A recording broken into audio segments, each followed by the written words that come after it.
Topper दोस्तों नमस्कार। कदम वही उठाते हैं जो मंजिल को देखते हैं, गलतियों से नहीं डरते बस सही राह चुनते हैं। ये वीडियो खास आपके लिए ही है। अगर आप साइंस के न्यूमेरिकल में पूरा नंबर चाहते हैं तो इसे एकदम ध्यान से देखें। मैं आपको जैक बोर्ड क्लास 10 के 3 नंबर वाले टॉप न्यूमेरिकल क्वेश्चंस ऐसे स्टेप बाय स्टेप समझाऊंगा जहां एक छोटी सी भी गलती आपके एक नंबर को नुकसान पहुंचा सकती है और इससे आप टॉप करने से चूक सकते हो। ये वीडियो सिर्फ टॉपर छात्रों के लिए है, जो फेल या फिर औसत स्टूडेंट है, न्यूमेरिकल को छोड़ देते हैं, उनके लिए नहीं है। आज आप सीखेंगे ऐसे ट्रिक्स और शॉर्टकट्स जो आपके एग्जाम में 100 में 100 तक पहुंचा सकते हैं आपको। तो स्क्रीन पर बने रहो, एक नंबर भी मिस मत करो। तो चलिए करते हैं शुरू। सबसे पहले अपने टॉप न्यूमेरिकल नंबर 1 से। प्रकाश वायु से 1.5 अपर्तनांक की कांच की प्लेट में प्रवेश करता है। कांच में प्रकाश की चाल क्या है? अब यहाँ पे एक्चुअली देखिए, यहाँ पे ये लाइट का जो क्वेश्चन है, यहाँ पे आपको एक फॉर्मूला याद होना चाहिए। ये एनजी इक्वल टू होता है सी अपॉन वी, राइट। इस फॉर्मूले में यहाँ पे एनजी का मतलब होता है कि किसी माध्यम का अपवर्तनांक। तो यहाँ पे अब माध्यम हमारा कौन सा है? वायु से 1.5 अपवर्तनांक कांच की प्लेट में। तो कांच को हम लोग ग्लास बोलते हैं। यहाँ एक्चुअली ये एन एम होना चाहिए, ठीक है। तो यहाँ पे एन जी जब फॉर्मूला लगाएंगे, ग्लास लगाएंगे, तो सी अपॉन वी, जहां वी क्या होगा, यानी कांच की प्लेट में प्रकाश की चाल। तो आपको वही पूछ रहा है, कांच की प्लेट में कांच में प्रकाश की चाल क्या होगी, तो वो हमने भी मान लिया। अब यहाँ पे दिया हुआ है एनजी बराबर कितना है, 1.5 है, बराबर सी। सी का मतलब होता है प्रकाश की चाल 3 गुना 10 की घात 8 मीटर पर सेकेंड, अपॉन में वी लिखेंगे। यहां से आप देख सकते हो 1.5 ये 3 से कट जाएगा, कितनी बार में? 2 बार में, 1.5 दूना 3। उसके बाद v क्रॉस मल्टीप्लाई कर दीजिए, तो v इक्वल टू क्या आ जाएगा, 2 गुना 10 की घात 8 मीटर पर सेकेंड। ये आपका फाइनल आंसर हो जाएगा।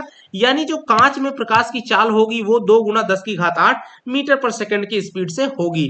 तो फॉर्मूला याद रखना है, कौन सा वाला इसमें यूज हुआ है, एन एम, यानी किसी मीडियम का जो रिफ्रैक्टिव इंडेक्स होता है वो C अपॉन V होता है, जहां V है उस मीडियम में प्रकाश की चाल, और C क्या है, आपको प्रकाश की चाल होती है कहां पे, वायु में, या फिर यूं कह लो कि निर्वात में।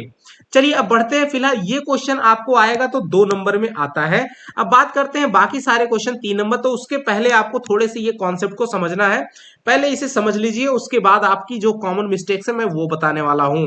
देखिए सबसे पहले जो फोकस, देखिए दर्पण चाहे अवतल हो या फिर उत्तल हो, वहां पर फोकस वस्तु तथा प्रतिबिंब की दूरी, इनके बीच में जो संबंध होता है वो होता है 1/f equal to 1/u plus 1/v। ये फॉर्मूला याद रखना। इसे हम लोग दर्पण सूत्र भी कहते हैं। इसे क्या कहते हैं? दर्पण सूत्र। अब यहां पर जो f है इसको हम लोग फोकल डिस्टेंस कहते हैं, फोकस दूरी। u को हम लोग बोलते हैं दर्पण के ध्रुव से वस्तु की दूरी, चाहे वो उत्तल दर्पण हो या फिर अवतल दर्पण हो। v क्या है? दर्पण के ध्रुव से प्रतिबिंब की दूरी। ये आपने याद रखना है। दर्पण के ध्रुव से ही मेजर की जाएंगी। वस्तु की दूरी u है, प्रतिबिंब की दूरी v होती है, और f हमारी फोकल डिस्टेंस होती है, जिसको हम लोग f से लिखते हैं। अब इन तीनों के बीच में रिलेशनशिप रहती है। कोई भी 2 टर्म आपको पता रहेगा, तीसरा ऑटोमेटिक इसका यूज करके निकाल सकते हो। अब बात करते हैं इसमें जो दूरियों नापने के जो उचित चिन्ह आपको लिखने होते हैं। एक्चुअली क्या होता है, इसमें जो डिस्टेंस मेजर करने का जो सिस्टम होता है वो आपका, ये मान लीजिए आपका क्या है, लेंस है, सॉरी लेंस नहीं, यहाँ दर्पण है। सेम यही चीज लेंस में भी होती है। ये दर्पण है जिसको वाई एक्सिस हम कह सकते हैं, और ये एक्स एक्सिस है, ये हमारा मुख्य अक्ष है, ठीक है। मुख्य अक्ष को हम लोग एक्स एक्सिस। तो अब यहाँ पे दोनों का कटान बिंदु ये ओरिजिन हो जाता है। अब जैसे आपने कार्टेशियन प्लेन में मेजरमेंट किया हुआ डिस्टेंसेस का पॉजिटिव नेगेटिव, सेम वही रूल यहाँ पर अप्लाई करना है। थोड़ा सा कॉन्सेप्ट को हमने समझना है। आगे मैग्निफिकेशन वाला, तो मैग्निफिकेशन का फॉर्मूला देखिए, होता क्या है, आवर्धन जो होता है उसे हम लोग प्रतिबिंब की ऊंचाई, जिसको हम छोटे h से दर्शा रहे हैं, और वस्तु की ऊंचाई जिसे बड़े h से दर्शा रहे हैं, इस अनुपात में लिख सकते हैं, जो फार्मूला सामने दिखा हुआ है। यानी m equal to h upon small H upon capital H. अब कई बार आपने किताब में एच डैश बटे में एच लिखा होगा, डजंट मैटर, कोई दिक्कत नहीं, आप वैसा भी लिख सकते हो, ये सिर्फ सिंबल है। अब बात करते हैं प्रतिबिंब की, जो वस्तु की दूरी और प्रतिबिंब की दूरी से भी ये रिलेट करता है आवर्धन। तो आवर्धन जो होता है m बराबर माइनस वी बाई यू, इसका फॉर्मूला होता है आवर्धन का। किसके लिए? ध्यान देना, दर्पण के लिए। किसके लिए? दर्पण के लिए। सेम ऐसे ही फॉर्मूले आपको लेंस में मिलेंगे। पहले हम यहाँ पे दर्पण वाले क्वेश्चन को करने वाले हैं। तो अब यहाँ एक आपको की वाली बात समझाने वाला हूं, जो मैंने आपको बतानी बड़ी जरूरी है। देखिए क्या ध्यान रखना है, यहां से आए तो आपसे पूछता है कि भाई प्रतिबिंब की स्थिति, तीन चीजें पूछी जाती हैं, स्थिति, ठीक है, और स्थिति, प्रकृति और साइज, ठीक है। साइज में मतलब ये बताना होता है कि वो प्रतिबिंब जो है वस्तु की अपेक्षा कितना बड़ा या फिर छोटा है। प्रकृति मतलब वो जो प्रतिबिंब है वो कैसा है, और स्थिति में ये बताते हैं कि जो प्रतिबिंब है वो कहां पर है, यानी कि स्थिति में हम लोग लोकेशन बताते हैं, प्रकृति में उसका नेचर कैसा है, और साइज में कितना बड़ा या फिर छोटा है। तो चलिए अब बात करते हैं एक खास, कि आवर्धन का जो फॉर्मूला है, यहां से आपने एक खास बात ध्यान देनी है। चूंकि कोई भी दर्पण होगा वो आपका यहाँ पर इस तरह से, मान लीजिए यहाँ पे रखा हुआ है, कोई भी, चाहे कॉनकेव हो या फिर कॉन्वेक्स हो, यानी अवतल हो या फिर उत्तल हो, वो यहाँ पे इस तरह से, जहां ये मैंने आपको समझने के लिए मार्क किया हुआ है, अब इसके सामने वस्तु को हमेशा रखा हुआ माना जाता है। ये आपकी वस्तु है, और वस्तु की ऊंचाई को हम लोग कैपिटल एच से लिखते हैं। तो कैपिटल एच हमेशा पॉजिटिव होता है, वो चाहे उत्तल दर्पण हो चाहे अवतल दर्पण हो। ध्यान देना, ये कैपिटल एच यानी वस्तु की ऊंचाई हमेशा पॉजिटिव ही रहती है। अब जरा ध्यान देना, अगर दर्पण, अब जब है प्रतिबिंब की अगर हम बात करते हैं, तो प्रतिबिंब की ऊंचाई को एच माना जा रहा है, छोटा एच यहाँ पे फॉर्मूले में। अगर ऊपर की तरफ, मुख्य अक्ष से ऊपर की तरफ में अगर प्रतिबिंब बनता है, तो वो प्रतिबिंब हम लोग पॉजिटिव लेते हैं, यानी कि मुख्य अक्ष से ऊपर की तरफ, यानी पॉजिटिव डायरेक्शन में, वाई एक्सिस पे पॉजिटिव डायरेक्शन में। और अगर नीचे की तरफ बनता है तो उसको हम लोग एच जो है निगेटिव लेते हैं। लेकिन ध्यान देने वाली अब बात यह है कि भाई ऊपर जब बनता है तो उसको हम लोग कहते हैं सीधा प्रतिबिंब। कैसा कहते हैं? सीधा। और जब नीचे बनता है तो इसको हम लोग कहते हैं उल्टा प्रतिबिंब। ये भी आपको ध्यान देने वाली बात है, बहुत ही इंपॉर्टेंट। जब आप नेचर बताने जाते हो तो आपको ये चीज पता होना चाहिए। अब अगली खास बात, दो प्रकार के प्रतिबिंब होते हैं, एक तो वास्तविक और दूसरा आभासी या फिर काल्पनिक, इसी को हम लोग कहते हैं, ठीक है। तो वास्तविक प्रतिबिंब हमेशा कैसा होता है? उल्टा, इसको याद रखना। और आभासी प्रतिबिंब हमेशा कैसा होता है? सीधा। अब ये चीज आपको यहीं से पता चल गई, यानी कि जो सीधा प्रतिबिंब है वो कैसा है? आपका आभासी है, और जो उल्टा प्रतिबिंब है वो आपका कैसा है? वास्तविक है। इस बात को आपने याद रखना है। तो अब हम कैसे समझ पाएंगे? अब यहां पे चूंकि H यानी कैपिटल H आपका हमेशा पॉजिटिव ही रहता है। अब अगर H जो प्रतिबिंब है वो आपका पॉजिटिव, उसका साइन आपको पॉजिटिव मिलता है, तो जाहिर सी बात है कि M का मान क्या हो जाएगा? पॉजिटिव मिल जाएगा। अगर H का मान पॉजिटिव मिला तो M का मान पॉजिटिव मिल जाएगा, पहली केस। और M अगर पॉजिटिव हुआ तो H पॉजिटिव हो रहा है, यानी जो प्रतिबिंब है वो सीधा बनेगा। सीधा प्रतिबिंब हमेशा होता कैसा है? आभासी। यानी M अगर पॉजिटिव है तो प्रतिबिंब की प्रकृति कैसी हो जाएगी? आभासी या फिर काल्पनिक। याद रखना, याद रखना इसको। और अब दूसरी केस की अगर हम बात करते हैं, दूसरी केस, अगर H जो है नेगेटिव आ जाए, ऐसी केस में M का मान क्या आएगा? नेगेटिव आएगा। और M नेगेटिव होने का मतलब यह है, H नेगेटिव होने का मतलब यह है कि प्रतिबिंब उल्टा बनेगा। उल्टा प्रतिबिंब हमेशा कैसा होता है? उल्टा प्रतिबिंब हमेशा कैसा होता है? आपका वास्तविक होगा। तो यानी कि अब यहां पे ये चीज कैसा हो जाएगा? प्रतिबिंब कैसा हो जाएगा? वास्तविक। तो याद रखना, अगर M का मान पॉजिटिव है तो प्रतिबिंब आभासी होगा, और M का मान नेगेटिव है तो प्रतिबिंब वास्तविक होगा, ठीक है। आभासी या काल्पनिक एक ही को बोलते हैं। तो M पॉजिटिव मतलब प्रतिबिंब काल्पनिक या फिर आभासी, M नेगेटिव मतलब प्रतिबिंब वास्तविक। तो इस तरह से हम नेचर बताने का काम एकदम इजीली कर पाते हैं। और ये चीज आपको ध्यान रहेगी, ये जो मैंने आपको कॉन्सेप्ट समझाया, तो क्वेश्चन गलत कभी नहीं होगा। हाँ, वीडियो लंबा होगा भाई, टॉप ऐसे ही नहीं करते, समय लगता है। ठीक है, तो अब हम बात करते हैं कि यही जो फॉर्मूला है यही आपका लेंस में भी काम करेगा, यानी यही सेम कॉन्सेप्ट आपका लेंस में भी होने वाला है। तो चलिए करते हैं आगे इस वाले क्वेश्चन को स्टार्ट। एक उत्तल दर्पण के सामने 5 सेंटीमीटर लंबी वस्तु की हाइट दी हुई है, यानी h बराबर कितनी है, 5 सेंटीमीटर। अच्छा, 10 सेंटीमीटर दूरी पर, यानी u बराबर 10 है। और किधर है, दर्पण के सामने, दर्पण ये रहा, दर्पण के सामने इधर में वस्तु रखी हुई है, ये डिस्टेंस u है जो कि हमेशा नेगेटिव ली जाती है, तो इसको लेंगे माइनस का 10 सेंटीमीटर, ऐसे लिखेंगे। अच्छा, दर्पण की वक्रता त्रिज्या दी हुई है, यानी r दिया हुआ है कितना, 30 सेंटीमीटर, तो यहां से f कितना हो जाएगा, 15 सेंटीमीटर। ठीक है। अच्छा, दर्पण कैसा है, उत्तल दर्पण है। एक और की बात याद रखिए, उत्तल दर्पण है और यहां पे अवतल है, इसको भी याद रखना। चाहे दर्पण हो चाहे लेंस हो, फोकल डिस्टेंस उत्तल की पॉजिटिव, जबकि अवतल रहेगी तो नेगेटिव हमेशा ले लेना है, इसको भी याद रखना की फैक्ट में, चाहे लेंस है या फिर दर्पण।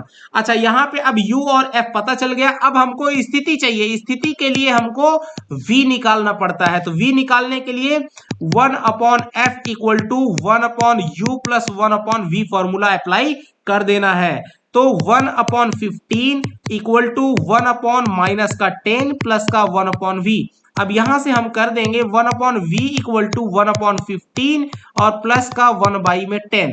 दोनों का एलसीएम ले लीजिए, 15 और 10 का, तो कितना होगा, तो दोनों का एलसीएम आपका आ जाएगा 30। अब 15 से डिवाइड करिए, 15 दूना 30, यहाँ पे 2 आ जाएगा, प्लस 10 दिया 30, 3 यहाँ पे आ जाएगा 5/30, तो ये आ जाएगा आपका 1/6। इस तरह से हमने क्या देखा कि v इक्वल टू आ गया आपका 6 सेंटीमीटर, तो ये प्लस का 6 सेंटीमीटर आया है। प्लस डायरेक्शन यानी दर्पण के दूसरी साइड में, जिधर वस्तु रखी है दर्पण से दूसरी साइड में, उसके पीछे साइड में आपका क्या बन रहा है, इमेज बन रहा है, कितनी डिस्टेंस पर, 6 सेंटीमीटर दूरी पर। अब हमको निकालने की जरूरत है, इसका नेचर बताना है और लंबाई बतानी है। किसकी लंबाई बतानी है, यानी हमको h भी निकालना है। ठीक है, उसके पहले नेचर बताने के लिए अब हम m का मान निकालेंगे। m बराबर हमें निकालना है -v/u। यहां पे देखिए ऊपर में हमने फॉर्मूला दिखाया था कि v और u में भी ये रिलेशनशिप होती है, -v/u, m equal to -v/u। तो वैल्यू रख दीजिए, v की वैल्यू कितनी है, v इक्वल टू माइनस का 10 है, और बटे में u हमारा कितना है, सॉरी v इक्वल टू हमारा है 6 और u कितना है हमारा, यहाँ माइनस का 6 लिखा जाएगा और माइनस का 10। तो इस तरह से डिवाइड करेंगे तो 2 3 6 और 2 5 10, तो 3/5 ये आ जाता है। तो 3/5 जो कि लेस देन 1 है, 1 से छोटा है, अर्थात जो प्रतिबिंब है उसकी प्रकृति आपको बतानी है। और ध्यान देना, 1 से छोटा नहीं, ये कुल मिला के पॉजिटिव की बात करनी है। तो यहाँ पे साफ साफ दिख रहा है कि m का जो मान है वो आपका पॉजिटिव आया। सो दिस इंप्लाइज दैट जो प्रतिबिंब है वो प्रतिबिंब कैसा होगा, वो प्रतिबिंब हमारा, यहाँ पे मैंने बताया m अगर पॉजिटिव है, m पॉजिटिव है, तो प्रतिबिंब हमारा आभासी या फिर काल्पनिक होगा। सो दिस इंप्लाइज दैट कि प्रतिबिंब कैसा है, आभासी है। प्रतिबिंब कैसा है, आभासी एवं, और आभासी प्रतिबिंब हमेशा कैसा होता है, सीधा। तो आभासी एवं सीधा हो गया। अब हमें क्या चाहिए, h डैश चाहिए। तो हमारे पास फॉर्मूला होता है m इक्वल टू, फॉर्मूला क्या होता है, h अपॉन कैपिटल H, ऊपर में फॉर्मूला है। अब m का वैल्यू कितना है, 3/5 बराबर h बटे में कैपिटल H कितना है अपना, कैपिटल H यहाँ पे है 5 सेंटीमीटर। तो देखिए अब यहाँ पे 5 लिख देंगे। सो दिस इंप्लाइज दैट 5 से 5 कट जाएगा, तो h इक्वल टू 3 सेंटीमीटर ये आपका आंसर आ जाएगा। यानी इमेज की जो साइज है वो 3 सेंटीमीटर है। तो आपने क्या देखा, जो ऑब्जेक्ट था वो यानी वस्तु 5 सेंटीमीटर की थी, तो जो प्रतिबिंब है वो आपका 3 सेंटीमीटर का बना। इस तरह से आपने इस क्वेश्चन को पूरी तरह से सॉल्व करना है। चलिए बढ़ते हैं अगले दूसरे क्वेश्चन पर। अगला क्वेश्चन है 15 सेंटीमीटर फोकस दूरी, यहां पे देखो f इक्वल टू 15 सेंटीमीटर दिया हुआ है। किसी उत्तल दर्पण है तो प्लस का लिया जाएगा। कोई बिंब 10 सेंटीमीटर दूरी पर रखा हुआ यानी u इक्वल टू माइनस का 10 सेंटीमीटर है। प्रतिबिंब की स्थिति तथा प्रकृति, दो चीजें यहां पूछ रहा है। तो सबसे पहले स्थिति ज्ञात करने के लिए v निकालेंगे, फॉर्मूला लगा देंगे 1/f equal to 1/u plus 1/v, right. Dear, बड़ी मेहनत लग रही है आपको समझाने में। अगर आपको एक क्वेश्चन समझ में आ गया तो मैं समझूंगा कि मेरी मेहनत सफल हो गई। और हाँ, वीडियो कैसा लगा जरूर बताइएगा। अब इसको हम क्या करेंगे, वैल्यू सब्स्टिट्यूट कर देंगे इसमें, या फिर इसको लिखेंगे 1/15 इक्वल टू 1/माइनस का 10 और प्लस का 1/v। अब यहां से हम इसे सॉल्व करेंगे, 1/v इक्वल टू 1/15 और प्लस का 1/10 जोड़ देंगे। अब यहां पे जरा ध्यान देना, एलसीएम हो जाएगा 15 10 का 30 और यहां पे आएगा 15 दूना 30 यानी 2 और 10 तिया 30 यानी 3 2 5, ये हो जाएगा 5/30। तो कितना हो जाएगा 1/6। तो यहां से v आ गया 6 सेंटीमीटर। इसके पहले वाले में भी यही आंसर आया था, v बराबर 6 सेंटीमीटर, यानी लोकेशन हमारी पता चल गई 6 सेंटीमीटर डिस्टेंस पर है, वो भी दर्पण के दूसरी साइड में, राइट। अब बात करते हैं हमें क्या चाहिए, प्रकृति चाहिए, तो m निकालना पड़ेगा। m बराबर, अब यहां पे क्या होता है फॉर्मूला, माइनस v बाई में u। v कितना है, v हमारा अभी निकल के आया 6 और u कितना है अपना, u है माइनस का 10। तो सॉरी, यहाँ माइनस पहले से लगेगा तो माइनस माइनस प्लस हो जाएगा और ये आएगा 3/5, 2 तिया 6 और 2 पंचे 5, 2 पंचे 10। तो m बराबर 3/5 आ गया है। m का मान कितना है 3/5, जो कि 1 से छोटा है, अर्थात जो प्रतिबिंब है वो वस्तु से क्या हो जाएगा, वस्तु से छोटा। प्रतिबिंब कैसा हो जाएगा, वस्तु से छोटा।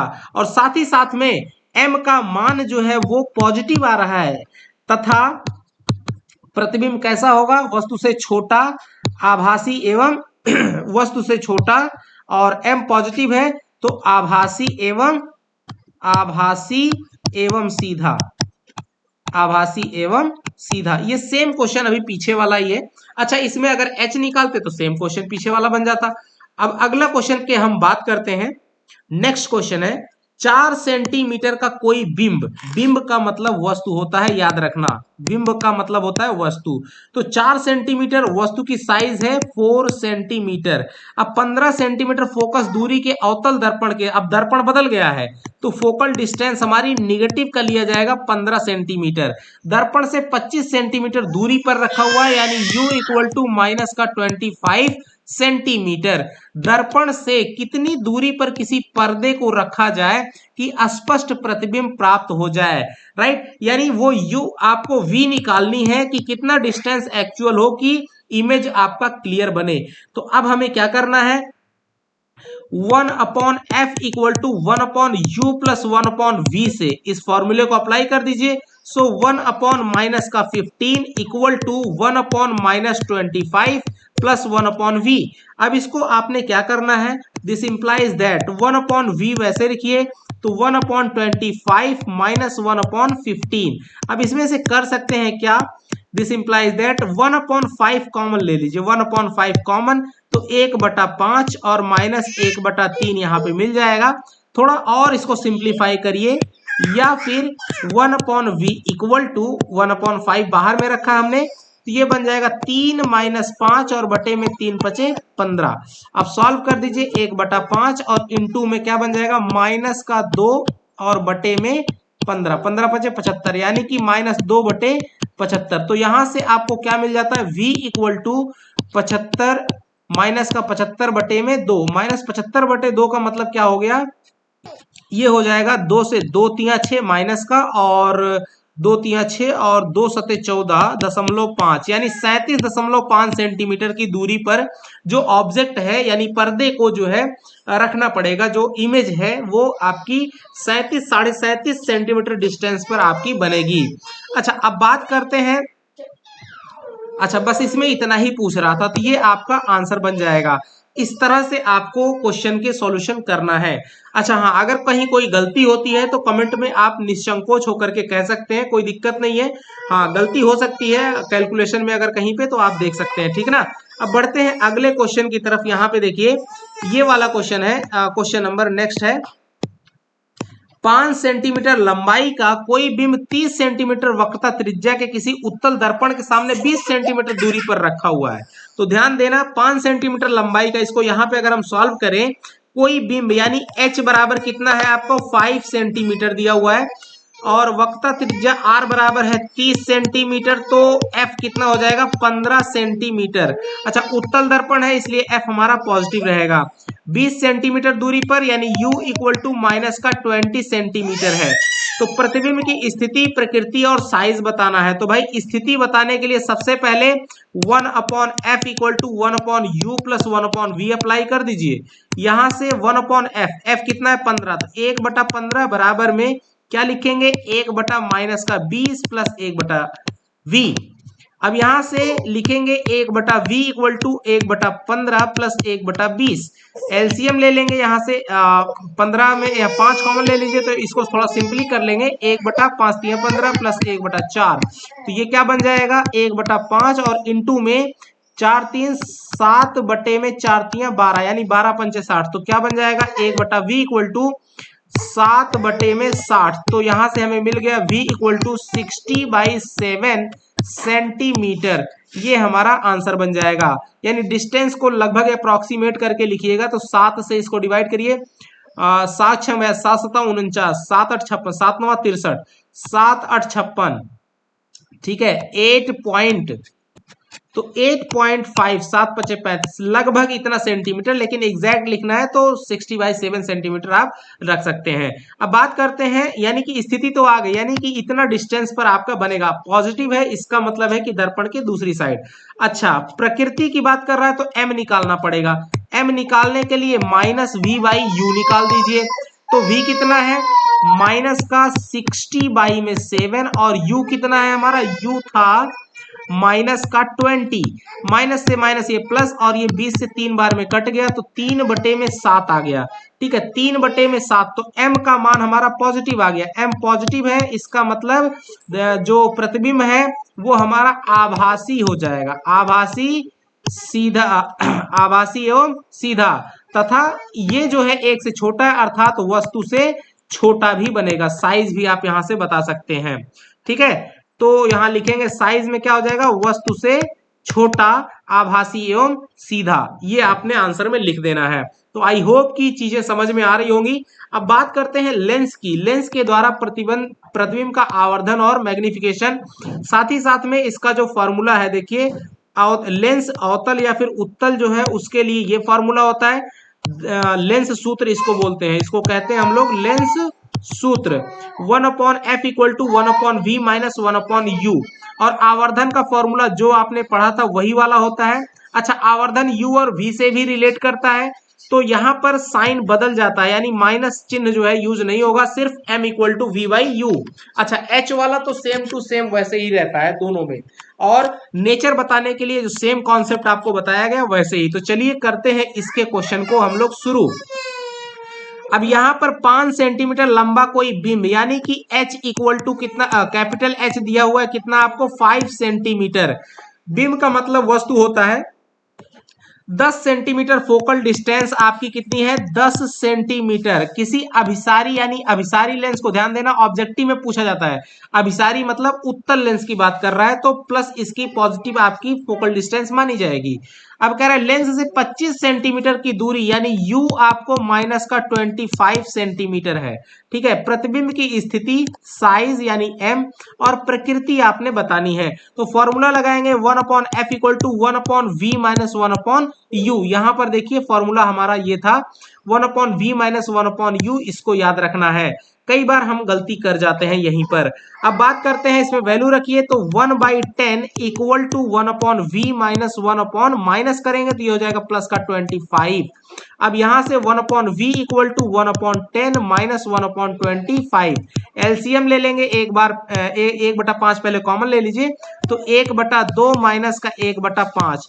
अब यहां से 1/v इक्वल टू क्या मिल जाएगा 1/5, और ब्रैकेट में क्या बन जाएगा 5 माइनस का 2 बटे में 5 दूनी 10, 1/5, और क्या बनेगा 3 बटा में 10, ये आपका बन जाता है। तो कुल मिला के 1/v इक्वल टू 3 में 10×50, तो v इक्वल टू आ जाएगा 50/3 सेंटीमीटर। ये आपका आंसर हो जाएगा। यानी ये आपकी लोकेशन हो गई स्थिति वाली। स्थिति कहाँ है? प्लस का है 50/3, यानी कि राइट साइड में, लेंस के राइट साइड में आपका ये बनेगा। और ये डिस्टेंस लगभग इसको आप करिएगा तो ये कितना बन जाएगा? 3, 3 × 1 = 3 और यहां से बच जाता है 2, 20, 3×6 = 18, 16.33 सेंटीमीटर डिस्टेंस अप्रोक्सीमेट। नहीं तो आप इतना भी लिखे रहेंगे, कोई दिक्कत वाली बात नहीं है। अब बात करते हैं इसकी साइज की। किसकी? प्रतिबिंब की साइज। अच्छा, प्रकृति भी बतानी है तो सबसे पहले आपको m निकालना पड़ेगा। m निकाल दीजिए -v/u से। अच्छा, -v हमारा कितना आया हुआ? 50/3, तो 50/3, वो भी कैसा? माइनस का, बटे में u कितना है?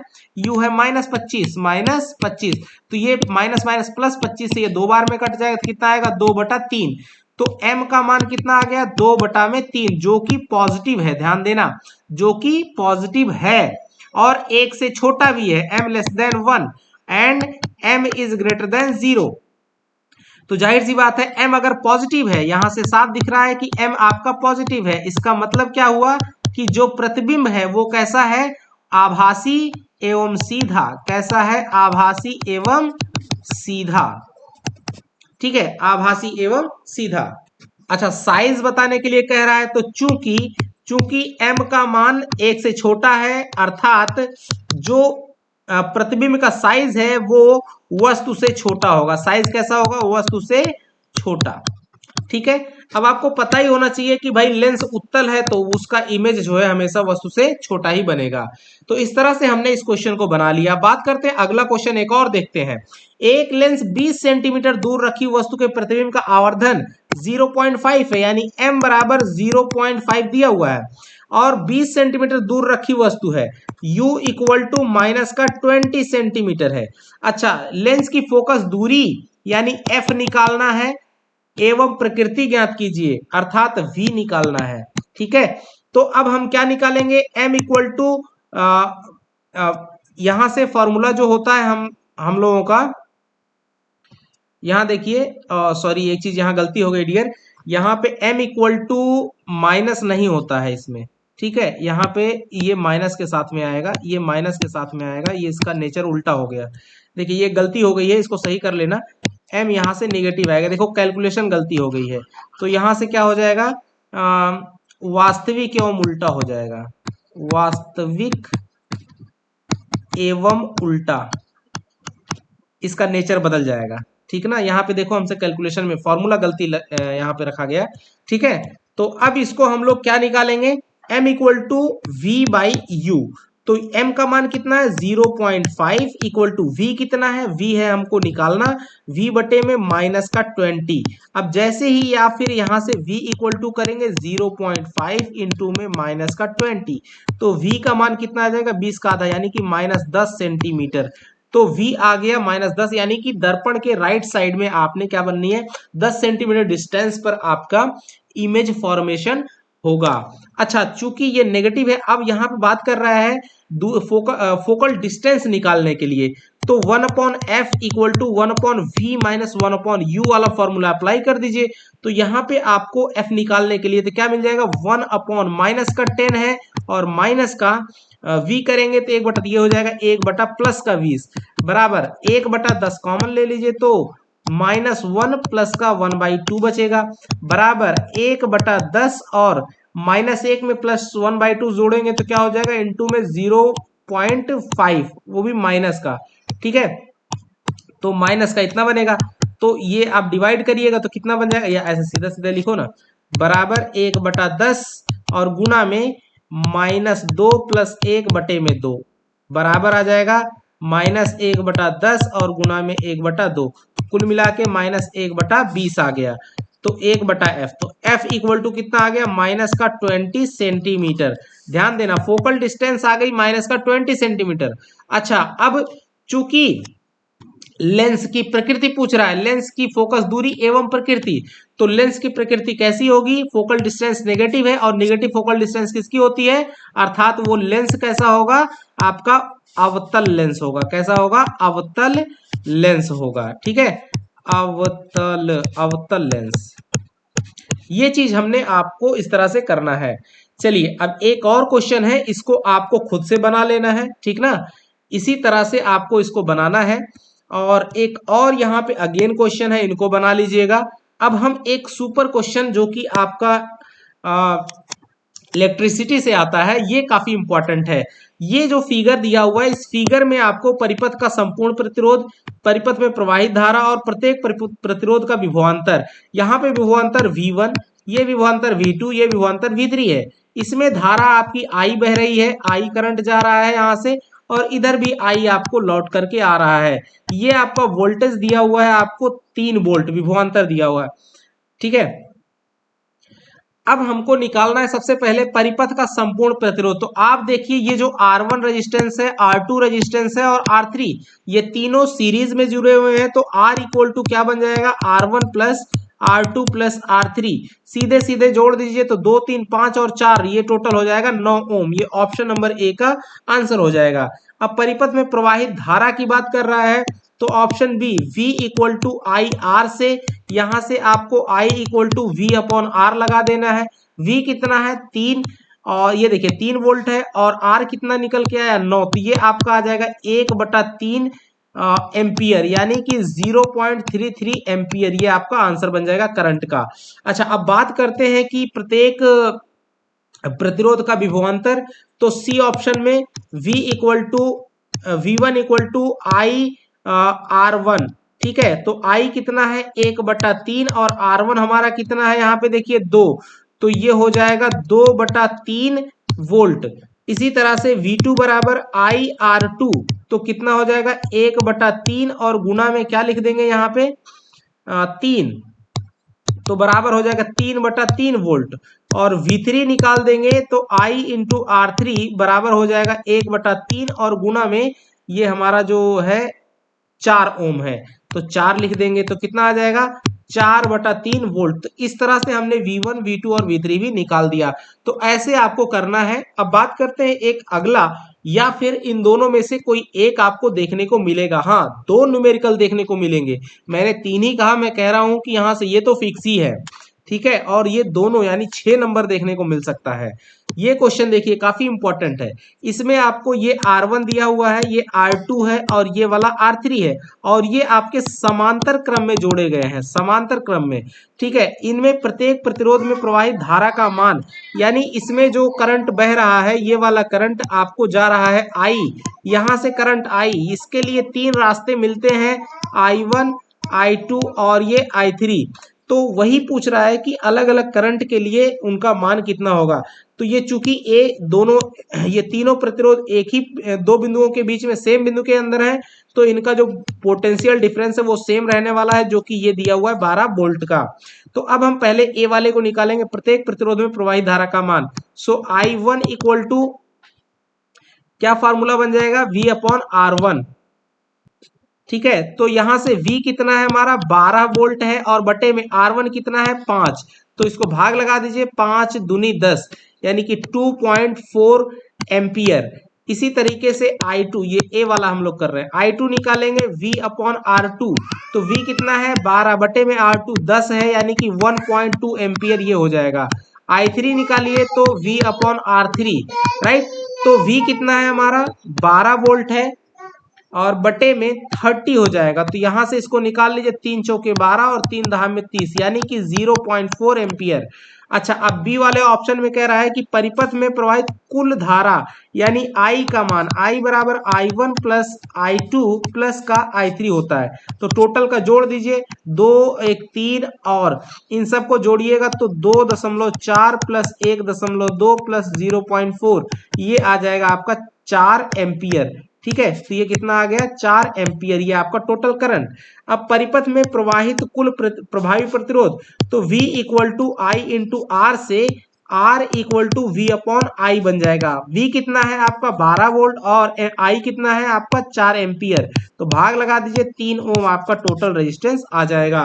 तो आई होप कि डियर आपको मैंने 3 कहा था, लेकिन यहाँ से आपको 6 नंबर के न्यूमेरिकल देखने को मिलेंगे गारंटीड।